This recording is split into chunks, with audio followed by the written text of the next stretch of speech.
Hi, it's the IEP strategist. You asked for it, you got it. Let's talk about one of the executive functions, how you can be better at it, and what we're going to do about it. Okay? Okay?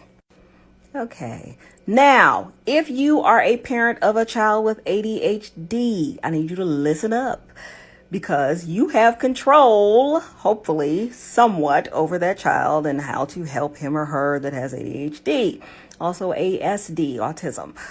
If you are an adult with either of these things and you came here to learn about executive functioning, I don't want to hear in the comments, well, I'm just not going to do this, or I'm not. That means you're not ready. Okay, so just watch it and take notes, and when you're ready, come back. All right, I love you, but that means you're not ready. I am an ADHD adult myself. I'm not ready for everything. So, but don't say anything. Okay, don't ruin it for everybody else.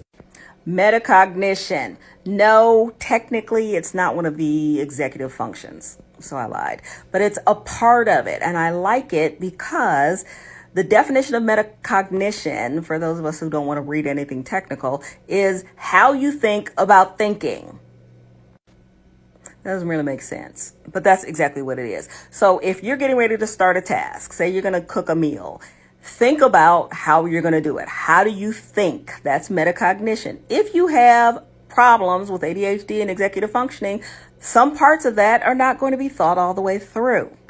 Sometimes it's going to be hard to even regulate that. That's the issue with executive functioning and ADHD. We don't always know how to self-regulate.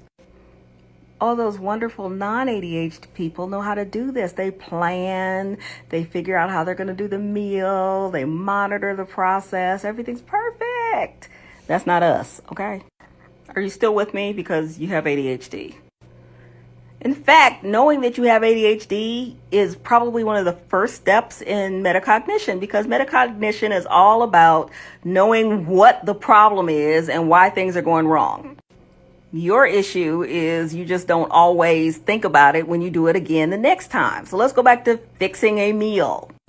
The last time you made steak and potatoes, you burnt the steak, the potatoes were undone, you didn't have the garlic, but then everybody hated it. But you're going to make it again. This is what you're going to do. You're going to stretch your brain, neuroplasticity. You're going to stretch. You're going to reflect. What happened wrong? Why did the steak burn? Why didn't we have garlic? Reflection is huge. Figure out what went wrong, write it down, and what can you do differently the next time? First step in metacognition.